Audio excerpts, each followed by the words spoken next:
தமிழ்நாடு மக்களுக்கு இரவு 11:12 இந்த வீடியோ போடி காங்கிரஸ் கட்சியினுடைய விவசாய அணியினுடைய மேற்கு மாவட்ட தலைவராகும் போது நான் நேற்றுக்கு நினைத்தேன், ஏன் அதிமுக திமுக ஒன்று சேர்ந்து தமிழ்நாட்டில் சில டைம் ஏன்னா இவ்வளவு நாளும் இந்த 20 விழுக்காடு கொள்ளை அடிச்சிட்டு இருக்காங்க இல்ல, ஏன் ஒண்ணு சேர மாட்டாங்களா? ஒரு வச்சு சேர்ந்துருவாங்க பாத்தீங்களா?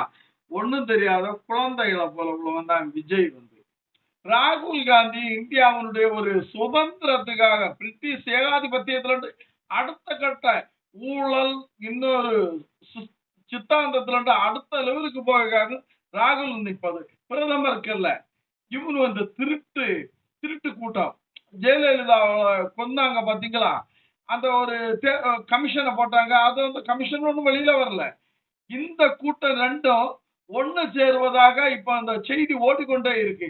அதுக்கு இந்த இஸ்லாமிய சமூகத்தை சார்ந்த ஒரு சில சகோதரர்கள் ஏன் நம்ம அப்படி சரி இதுல ஒண்ணும் இல்லையா? இவனோட ஃபீலிங் என்னன்னா, விஜய் ஒரு கிறிஸ்தவ பேரை உடையவன், இவன் ஒன்றும் யாருமே கிறிஸ்துவை நேசிப்பவர்கள் இன்னொரு கூட்டம், அது ஒரு சித்தாந்தம், அதை யாராலையும் அழிக்க முடியாது. நான் உண்மையான கிறிஸ்டின், அதனால சொன்னேன்.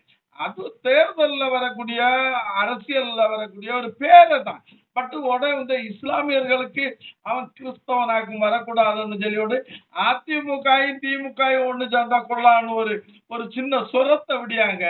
நான் என்ன சொல்ல தெரியுமா தம்பி, நாட்டினுடைய ஜனநாயகம் தலைக்கணும்னா இதையெல்லாம் காட்டி கூட்டி இருக்கேன்.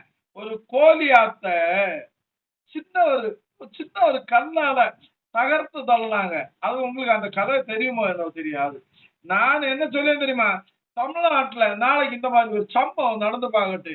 இளைஞர்கள் இருக்காங்கல்ல, ராஜீவ் காந்தி தந்திருக்காங்கல்ல, அந்த செல்லு, இந்த பேஸ்புக், இன்ஸ்டாகிராம், இதெல்லாம் ஒரு செய்தியை சொல்லும். இந்தியாவுடைய ராணுவத்துக்கானாலும் சரி, இந்தியாவுடைய காவல்துறைக்கானாலும் சரி, ரோட்ல உட்கார்ந்துருவாங்கன்னு சுபாஷ் சந்திர போஸனுடைய ஒரு இமாலய ஒரு படை இருக்குல்ல, அந்த படை சென்னையில இருந்து கன்னியாகுமரி வரை அப்படியே ரோட்ல இருப்பாடா இளைஞர்கள்.